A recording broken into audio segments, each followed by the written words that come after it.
भगवान की। जय राधा माधव कुंज बिहारी।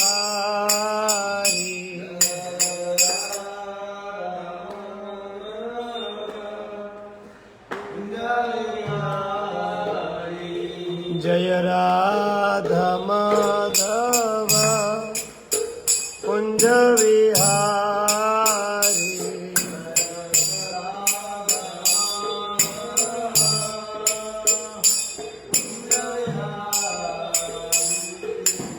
गोपी जनवल्लभ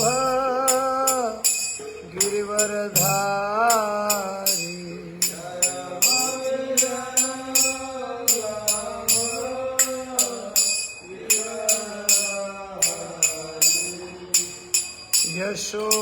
यशोदानंदन ब्रज जन रंजन।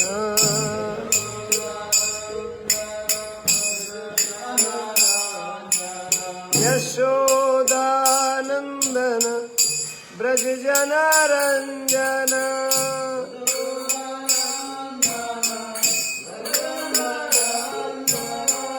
यमुना तीर वनचारी।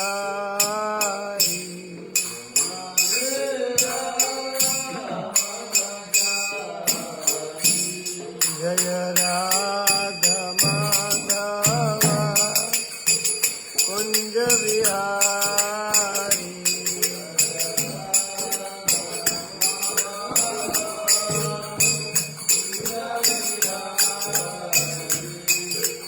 हरे कृष्णा कृष्ण कृष्ण हरे हरे। हरे राम राम राम हरे हरे।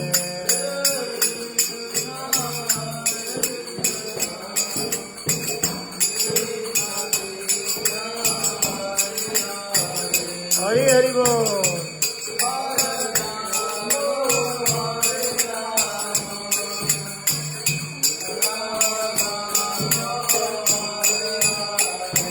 जय जय प्रभुपाद प्रभुपाद प्रभुपाद प्रभुपाद।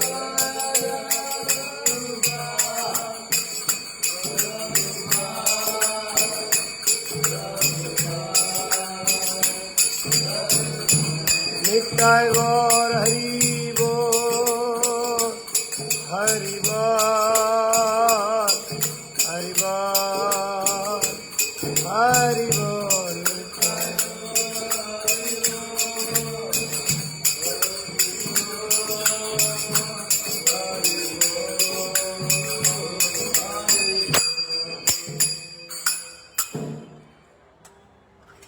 श्री गौरीताई भगवान की। श्री राधा माधव भगवान की। श्री श्री सीताराम लक्ष्मण भक्त हनुमान की। जगन्नाथ बलदेव सुभद्रा महारानी की। निताई गौर प्रेमानंदे हरि हरि। ओम नमो भगवते वासुदेवाय।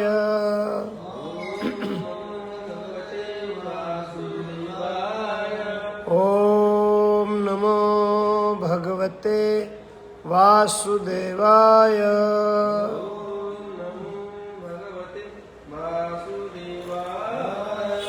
ओम नमो भगवते वासुदेवाय।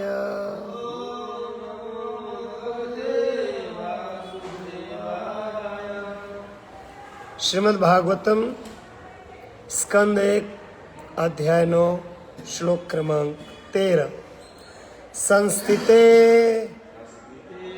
अतिरथे पांडो पृथा बाल प्रजा वधू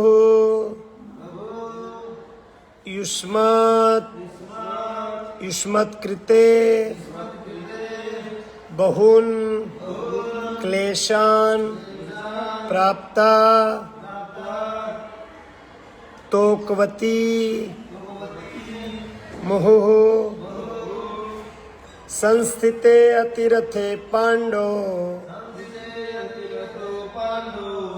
संस्थिते अतिरथे पांडो पृथा बाल प्रजावधुः पृथा बाल प्रजावधुः युष्मित कृते बहुन क्लेशान युष्मत् कृते बहुन क्लेशान प्राप्ता तोकवती मुहुः प्राप्ता तोकवती मुहुः संस्थिते अतिरथे पांडो पृथा बाल प्रजावधुः युष्मत् कृते बहुन क्लेशान प्राप्ता तोकवती मुहुः। बोलिए आवृत्ति की।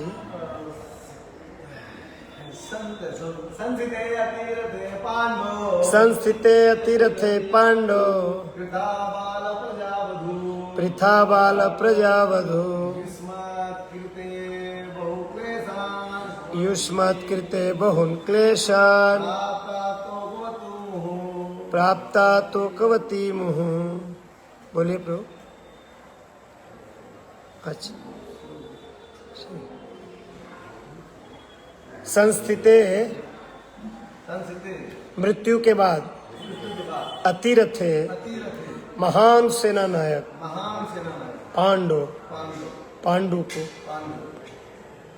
पृथा कुंती बाल प्रजा छोटे छोटे बच्चों वाले वधु मेरी पुत्र वधु युष्मत् कृते तुम्हारे कारण बहुन अनेक क्लेशान कष्टों को प्राप्ता भोग कर तोकवती बड़े बड़े बालकों के होने पर भी मुहुः निरंतर। अनुवाद और तात्पर्य जगद्गुरु श्रील प्रभुपाद जी के द्वारा। जगद्गुरु श्रील प्रभुपाद की। जहाँ तक मेरी पुत्र वधू कुंती का संबंध है, वह महान सेनापति पांडु की मृत्यु होने पर अनेक सारे बच्चों के साथ विधवा हो गई और इसके कारण उसने घोर कष्ट सहे। और अब जब तुम लोग बड़े हो गए हो तो भी वह तुम्हारे कर्मों के कारण काफी कष्ट उठा रही है। तात्पर्य में श्रील प्रभुपाद जी लिखते हैं, कुंती देवी के कष्टों पर दुगना शोक प्रकट किया जा रहा है। कम आयु में विधवा हो जाने तथा राज परिवार में अपने छोटे छोटे बच्चों के पालन पोषण करने में उससे अत्यधिक कष्ट उठाना पड़ा। और जब उसके बच्चे बड़े हो गए तो उनकी करनी से उसे कष्ट उठाना पड़ रहा था। अतएव उसके कष्ट जैसे के तैसे बने हुए थे। इसका अर्थ यह हुआ कि विधाता के द्वारा कष्ट झेलना उसके भाग्य में लिखा हुआ था और विचलित हुए बिना उसको सहना पड़ा। जगद्गुरु श्रील प्रभुपाद की। तो बहुत ही सुंदर अध्याय चल रहा है। इस अध्याय का नाम है भगवान कृष्ण की उपस्थिति में भीष्मदेव का देह त्याग। धन्य है भीष्मदेव, भगवान की उपस्थिति में उन्होंने देह का त्याग किया। तो ये जो आज का श्लोक है, ये भीष्म पितामह पांडवों के समक्ष युधिष्ठिर महाराज को कह रहे हैं। क्या कह रहे हैं? संस्थिते अतिरथे पांडव। हे पांडव, मेरी जो पुत्र वधू, कुंती को पुत्र वधू कह रहे हैं। यहां पर युधिष्ठिर महाराज को और पांडवों को ऐसा नहीं कह रहे कि तुम्हारी मां कुंती, क्या कह रहे? मेरी पुत्र वधू कुंती, मेरी बहू पुत्र वधू कुंती। वह महान सेनापति पांडु की मृत्यु होने पर अपने सभी बच्चों के साथ विधवा हो गई जवानी में। भक्तों, अगर कोई स्त्री जवानी में विधवा हो जाए और ऊपर से 5-5 बच्चे हैं छोटे छोटे, सोचिए उसके जीवन में कितना बड़ा कष्ट है। शास्त्रों में ऐसा कहा गया है कि अगर कोई स्त्री मांग में सिंदूर है, सुहागन अगर उसका शरीर त्यागती है, माने पति से पहले, तो उसकी सदगति होती है। लेकिन अगर वो पहले पति चले गए बाद में हो गई तो सदगति के कम चांसेस होते हैं, ऐसा शास्त्रों में कहा गया। तो विचार कीजिए कुंती महारानी के जीवन में कितना दुख आया। बेचारी जवानी में ही विधवा हो गई, छोटे छोटे 5 बच्चे। तो इस दुख को कौन याद कर रहे हैं? भीष्म पितामह। और कह रहे हैं कि मेरी पुत्र वधू कुंती को कितना कष्ट सहना पड़ा। अपनापन ला रहे हैं कुंती जी के प्रति। और अब जब तुम लोग बड़े हो गए, युधिष्ठिर महाराज को संबोधन करके कह रहे कि अभी सब तुम 5 पांडव बड़े हो गए, तो तुम्हारे कर्मों के कारण बेचारी को काफी कष्ट उठाना पड़ रहा है। भाई ऐसा क्या कर दिया? कौन सा ऐसा कर्म किया था पांडवों ने? बताइए। ये किस कर्म की ओर इंगित कर रहे हैं कि तुम सबके कर्मों के कारण बेचारी को और दुख भोगना पड़ा? बताइए कौन सा कर्म, क्या ऐसा कर दिए थे पांडव कि युधिष्ठिर भीष्म पितामह इनको टारगेट करके कह रहे कि तुम्हारे वजह से। एक तो बेचारी बचपन में विधवा हो गई, कम उम्र में, जवानी में, क्षमा कीजिए बचपन में नहीं जवानी में, और ऊपर से तुम सबके कारण, तुम्हारे कर्मों के कारण भी उसको दुख भोगना पड़ रहा है। तो आखिर पांडवों ने ऐसा क्या कर्म कर दिया कि कुंती महारानी को कष्ट उठाना पड़ा? और किस कर्म की ओर इंगित कर रहे हैं भीष्म पितामह? बताइए। बहुत बड़ा अनर्थ वाला कर्म किया था इन 5 पांडवों ने। सोचिए कौन सा ऐसा अनर्थ किया था इन लोगों ने जो ये लोग को नहीं करना चाहिए था। याद कीजिए, बताएं। जुआ, वाह वाह, वेरी गुड, जुआ। तो भीष्म पितामह उस जुआ रूपी कर्म को याद कर रहे हैं कि तुम लोग बचपन में तो मां को दुख दिए, बेचारी कैसे कैसे पाल पोस के बड़ा की, और ऊपर से बड़े हो गए। तो बच्चा जब बड़ा हो जाता है तो माँ को सुख देता है, माता पिता को। तुम्हारे पिता तो तुम्हारे माँ को सुख दे नहीं पाए कभी, तो कम से कम बच्चे बड़े हो गए तो माँ को सुख देते। वो भी 5-5 बच्चे, एक नहीं 5-5। लेकिन तुम्हारे कारण, तुम्हारे कर्मों के कारण, जो तुमने कुकर्म किया, जुआ खेलना एक कुकर्म है, 4 महापाप में एक पाप है। ये गलती हुई थी पांडवों से, जुआ। अच्छा, उसी जुआ के कारण सारा राजपाट हार गए। उसी जुआ के कारण कुंती की पुत्र वधू को हार गए, द्रौपदी को। और जीते जी अपने आंखों के सामने एक सास को, अपनी बहू को बाल खींचकर घसीटते हुए ले आया गया और भरी सभा में ले आकर पटक दिया गया, फेंक दिया गया। एक सास के सामने, और केवल फेंका नहीं गया, पटका नहीं गया, वस्त्र हरण करने का, चीर हरण, निर्वस्त्र करने का प्रयास किया गया। इसलिए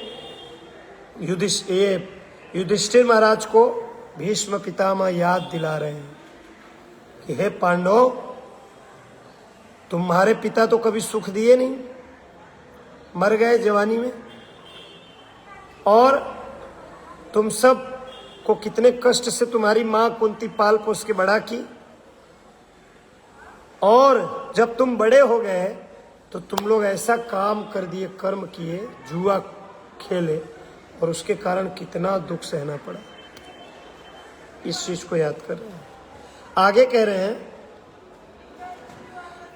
तो भी काफी कष्ट विचार उठे। अब प्रभुपाद जी तात्पर्य में कहते हैं, कुंती देवी के कष्टों पर दुगुना शोक प्रकट किया जा रहा है। 2 गुना कष्ट प्रकट कर रहे हैं भीष्म पितामह।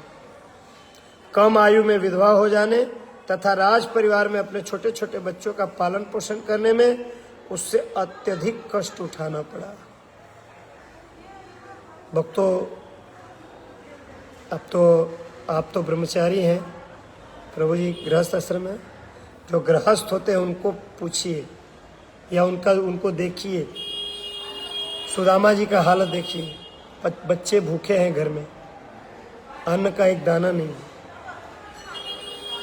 बहुत कष्ट है बच्चों को, छोटे छोटे बच्चों को पालना, वो भी बिना पिता के। जवान माँ, 5 छोटे छोटे बच्चे, कैसे पालन हो?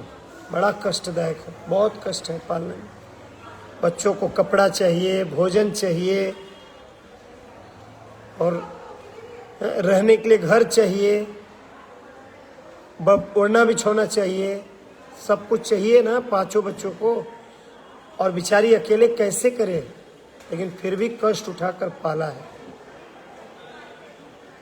और जब उसके बच्चे बड़े हो गए तो उनकी करनी से उसे कष्ट उठाना पड़ रहा था। आते हैं उसके कष्ट जैसे तैसे बने हुए थे। कुंती महारानी का कष्ट कम होने का नाम ही नहीं ले रहा, कष्ट खत्म होने का नाम नहीं ले रहा।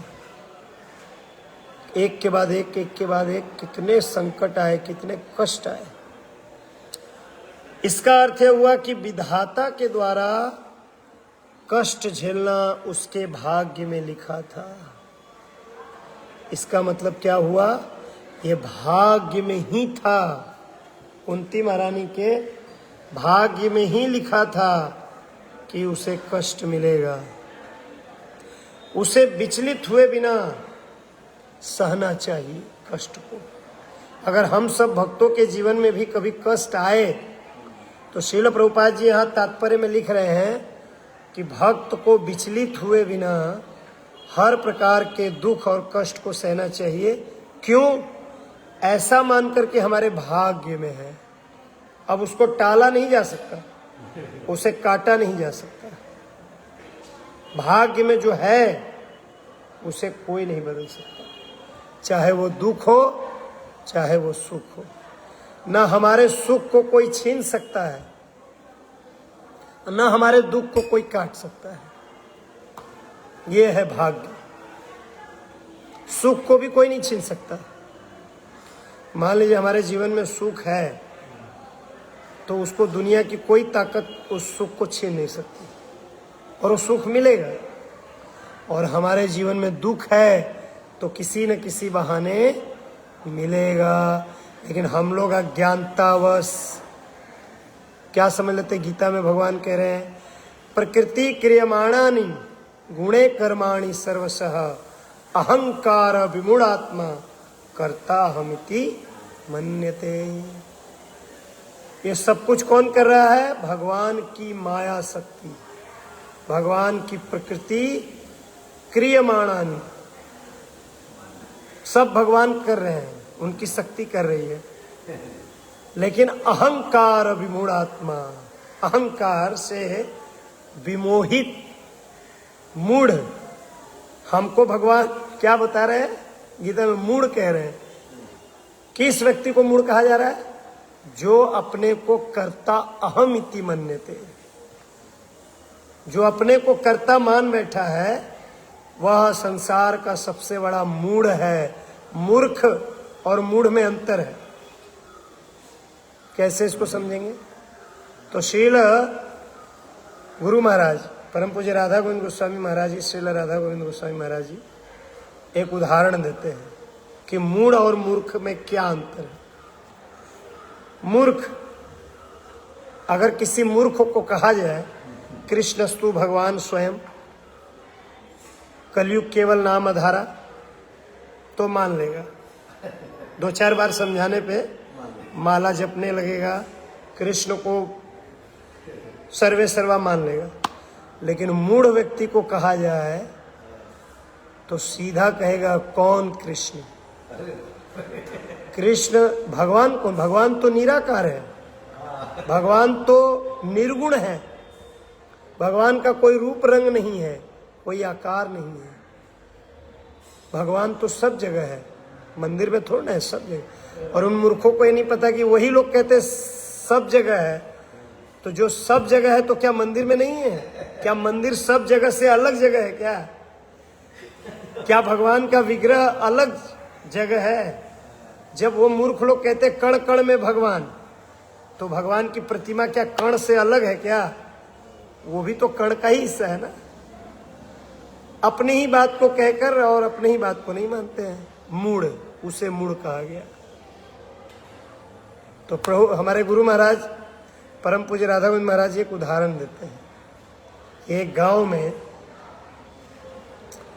बहुत से मूर्ख रहते थे और मूर्खों का जो सरदार था, लीडर, वह मूढ़ था। मूढ़, अब समझिएगा मूढ़ और मूर्ख में क्या अंतर है। तो एक समय की बात है, गर्मी का दिन था, मई जून का महीना, जेठ। जंगल में हाथी को पानी नहीं मिला कहीं, तो हाथी रात्रि में भटकते भटकते गांव में आ गई पानी की तलाश में। जैसे राजा परीक्षित पानी की खोज में पहुंच गए ऋषि के श्राप मिलना था इसलिए वहां पहुंच गए, तो ये भी पहुंच गई गांव में हाथी। और किसी के आंगन में पानी रखा था, नाद में। नाद जानते हैं आप लोग? नाद, प्रभु जी जान, पहले जमाने में नाद होता था, सीमेंट का बड़ा बड़ा गोला गोला। हाँ अभी है गांव में, अब धीरे धीरे खत्म हो रहा है। अब वो प्लास्टिक वाला ड्राम ले लिया है उसका जगह। पहले नाद में पानी जमा करके लोग रखते थे, बर्तन धोना होता था, कपड़ा धोना होता था, या गाय को पानी उनी पिलाना होता था। अब वो प्लास्टिक के ड्रम ने ले लिया। अभी गांव में भी ड्रम, और अभी टंकी भी हो गया ना सबके घर, छत पे सेंटेक्स।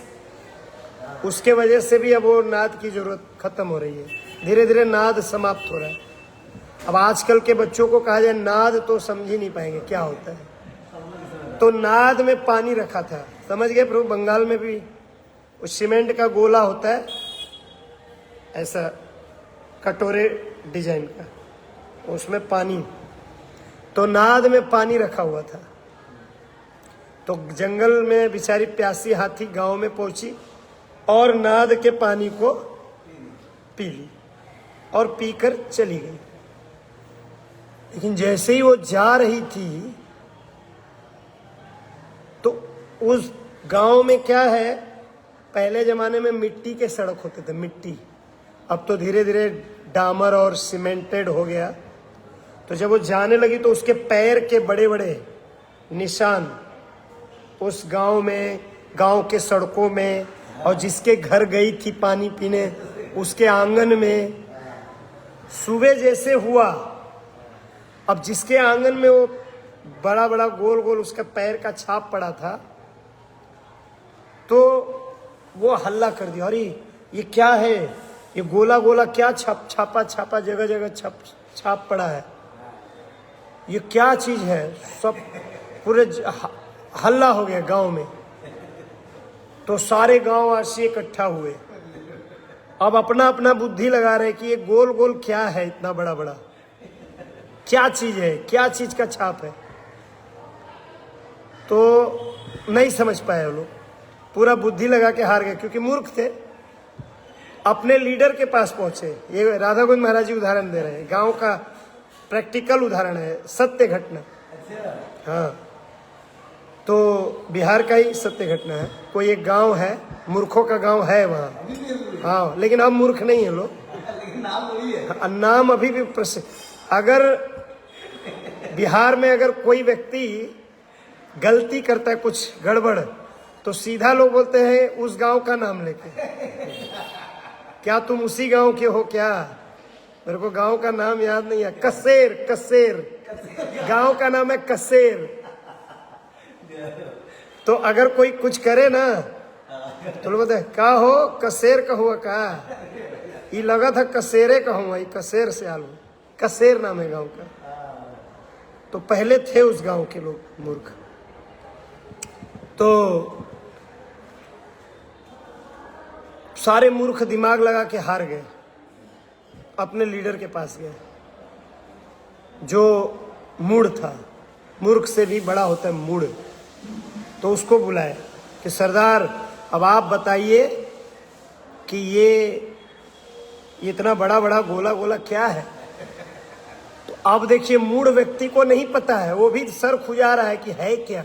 मन में सोच रहा है मुझे भी नहीं पता, लेकिन सोचा अगर मैंने नहीं बताया तो गांव वाले कहेंगे कैसे राजा हो, कैसे लीडर हो, तुम्हें भी नहीं पता।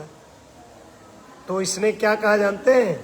कहा रात में हिरन प्यास के कारण हमारे गांव आई थी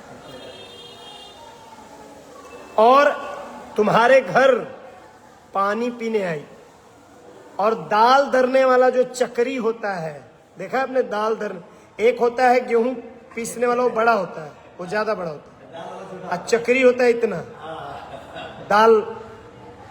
तो पानी पीकर जब जा रही थी तो उसका पैर चक्री के छेद में फंस गया, ऊपर जहां से दाल डाला जाता है उसमें फंस गया, और जब पैर उठाई तो ऊपर का चक्री उठ गया, और ये जो उसका पैर चक्री में फंसा था, और जहां जहां वो पैर रख के हिरन गई है वहां चक्री का गोल गोल छाप है। सारे मूर्ख लोग ताली बजा रहे हैं, वाह वाह वाह वाह, गुरुजी आपने तो कमाल कर दिया। क्या हम तो परेशान थे कि आखिर ये गोल गोल क्या चीज का छाप है। तो हिरन के पैर चक्री में फंसे, और चक्री उसका पैर फंसा था तो गई होगी, तो उसके तो ये है मूढ़। मूढ़ व्यक्ति को सत्यता का पता नहीं होता, लेकिन वो अपनी बुद्धि से अपने विचारों को रखकर कहता है कि यही सत्य है, जो कि असत्य है। तो गीता में भगवान कहते हैं क्या कि अहंकार विमूढ़ आत्मा कर्ता हमिति मन्यते। जो मूढ़ है वह अपने आप को कर्ता मान लेता है कि मैं ही सब कुछ करता हूं, लेकिन शास्त्र कहता है भाग्य भाग्य भाग्य के यहाँ पर तात्पर्य में श्रील प्रभुपाद जी कह रहे हैं, बिचारी कुंती के भाग्य में ही लिखा था दुख, जिसके कारण कुंती को दुख भोगना पड़ रहा है।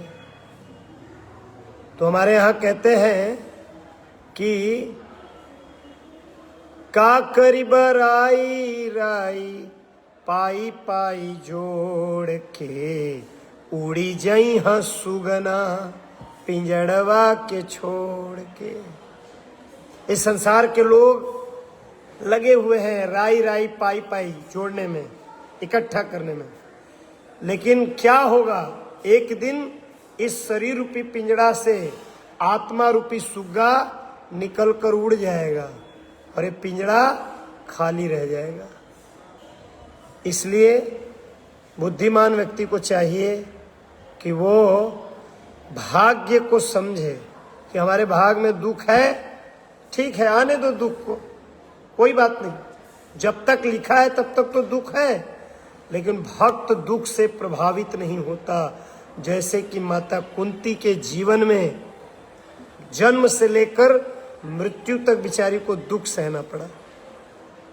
संडे को हमारी क्लास है आपके मंदिर में, तो दोपहर वाले क्लास में पूरा द्रौपदी का जीवन चरित्र लोग लेंगे प्रसंग। क्या क्या कष्ट उठाना पड़ा, कैसे कैसे संकट सहने पड़े कुंती महारानी को।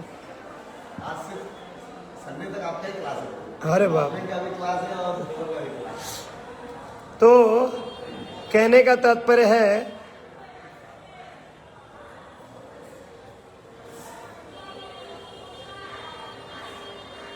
आज एक प्रभु जी हमारे हैं युगल किशोर दास प्रभु, अभी लाइव देख रहे तो बोल रहे कि आपके गांव में भी मतलब इनके यहाँ भी मझुआओं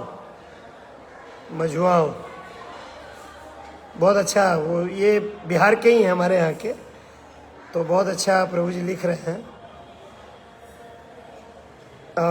ये जो घटना है, ये हाथी वो मूड़ वाला, ये एक गांव, और एक गांव कसेर भी है, वहाँ के भी लोगों को मूर्ख कहा जाता है। तो चलिए प्रभु जी ने बता दिया कमेंट में, लाइव कमेंट किया उन्होंने, देख रहे हैं। तो बोल रहे हैं कि एक और गांव है मझुआ,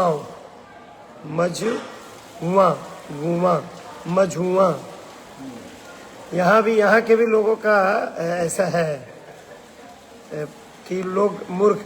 तो मैं जो कसेर गांव बोला वो मेरे बगल में है, और ये प्रभु जी जो बता रहे हैं युगल किशोर प्रभु, इनके बगल में भी एक गांव है जहाँ के लोग मूर्ख और मूढ़ हैं। तो मेरे गांव के बगल में है जो कसेर, तो प्रसिद्ध था कि लोग मूर्ख हैं। तो क्या हुआ, उस गांव में लोग पड़ोसी गांव से लड़ाई झगड़ा कर लिया, उस गांव के लोग, कसेर के लोग, और लड़ाई झगड़ा करने में सामने वाले गांव के व्यक्ति का मर्डर कर दिए, मर्डर। तो उस गांव के लोगों ने कसेर गांव के लोगों पर केस कर दिया कि लोगों ने मर्डर कर दिया। तो प्रशासन आई, पुलिस प्रशासन। तो गांव वाले क्या कर रहे थे उस समय, कुछ गांव वाले अपने गांव के मंदिर में मोटी रस्सी बांधकर, जैसे समुद्र मंथन हुआ था ना, ऐसे मोटी रस्सी बांधकर मंदिर को घुमा रहे थे आधे गांव के लोग। और कुछ गांव का व्यक्ति, जब पुलिस की जीप पहुंची तो हरा हरा घास लेके जीप को खिलाने लगा, खा ले ले ले ले ले खा ले। तो पुलिस प्रशासन ने और थानेदार ने देखा कि महाराज ये पागल लोग मंदिर को घुमा रहे हैं, कभी मंदिर क्या रस्सी से पकड़कर घूमने वाला है, और ये पागल लोग जीप को घास खिला रहे हैं। तो पुलिस प्रशासन ने कहा नहीं, इनके खिलाफ हम केस नहीं लिखेंगे, सारे के सारे लोग मूर्ख हैं और ऐसे मूर्खों को क्या हम केस करें।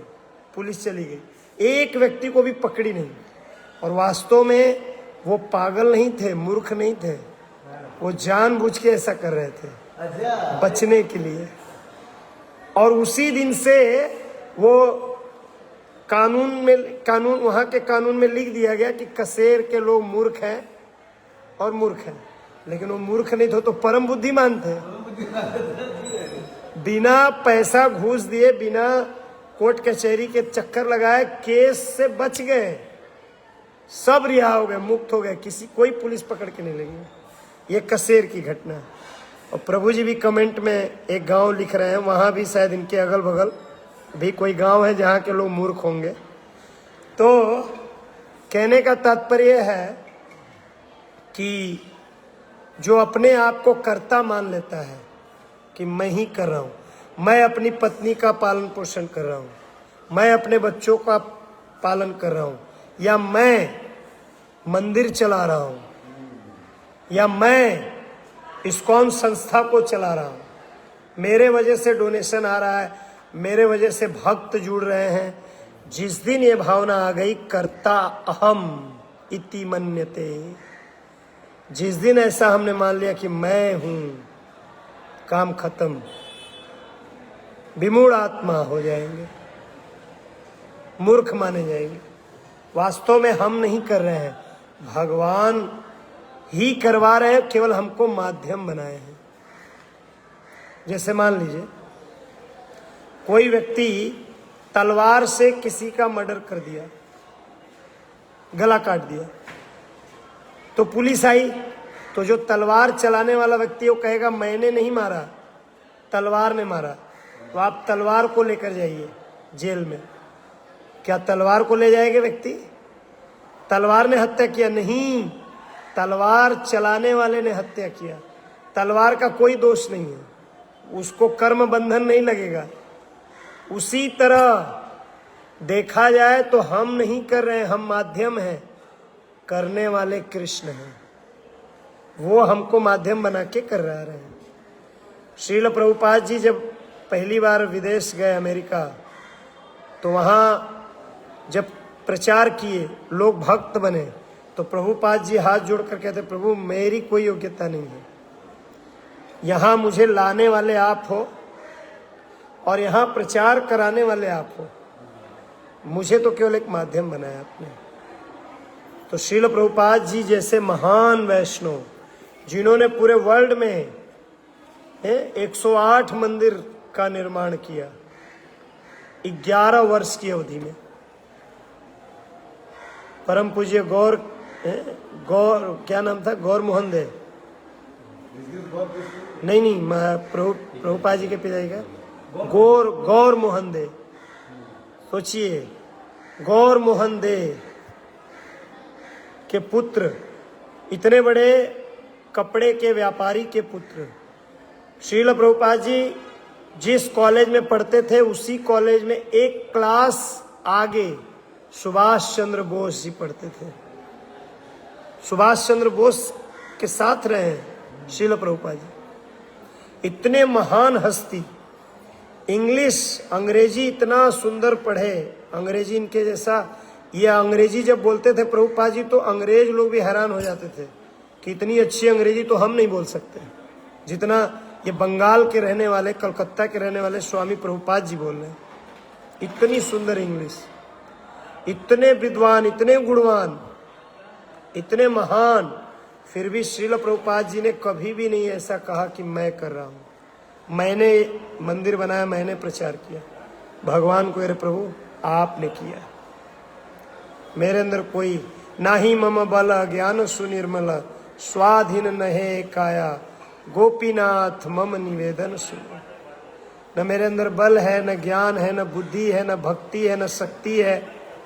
हे गोपीनाथ मेरा निवेदन सुनिए, आपकी कृपा से ही मैं भक्ति कर पाऊंगा और आपके कृपा से मैं प्रचार कर पाऊंगा। तो इस तरह से भगवान के परम भक्त हो गया। समय हो गया, ठीक। इस तरह से भगवान के परम भक्त भीष्म पितामह पांडवों को डांटते हुए कह रहे हैं कि तुम्हारे वजह से बेचारी मेरी पुत्र वधू कुंती को कष्ट उठाना पड़ा।